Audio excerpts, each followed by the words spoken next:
কি ভালোই না হতো যদি ছট পূজার সময় আমার কোনো বিহারি বন্ধু আমাকে ঠেকুয়া পাঠিয়ে দিত, কিন্তু এমন বন্ধুভাগ্য তো আর আমার নেই। তাই আমি বাড়িতেই বানিয়ে ফেললাম ঠেকুয়া। ঠেকুয়া বানানোর জন্য আমি নিয়ে নেব 2 কাপ আটা, 1.5 কাপ ময়দা, 1.5 কাপ সুজি।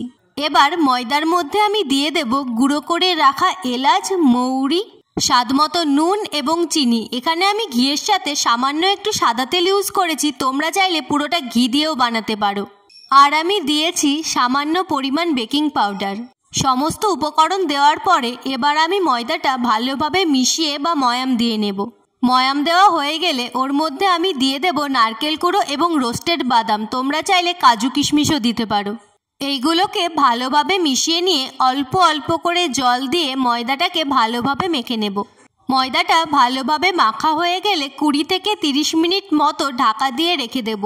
ঢাকনা খুলে ময়দাটাকে আরও কিছুক্ষণ নাড়াচাড়া করার পর ঠেকুয়া বানাতে শুরু করে দেব। আমাদের বাড়িতে যেহেতু ঠেকুয়া বানানোর ওই জিনিসটা নেই, তাই আমরা একটা জুগাড়ু ব্যবস্থা করেছি।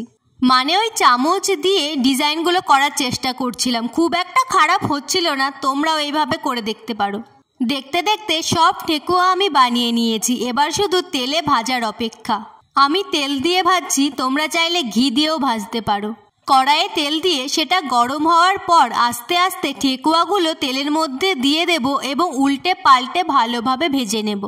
মিডিয়াম আঁচে যতক্ষণ না ঠেকুয়াগুলো লাল বা বাদামি রং হয়ে আসছে ততক্ষণ পর্যন্ত আমাদের ভাজতে হবে। তো তোমাদেরও যদি আমার মতো বন্ধুভাগ্য না থাকে তাহলে বাড়িতে অবশ্যই ঠেকুয়া বানিয়ে দেখতে পারো, আশা করছি খুবই ভালো লাগবে।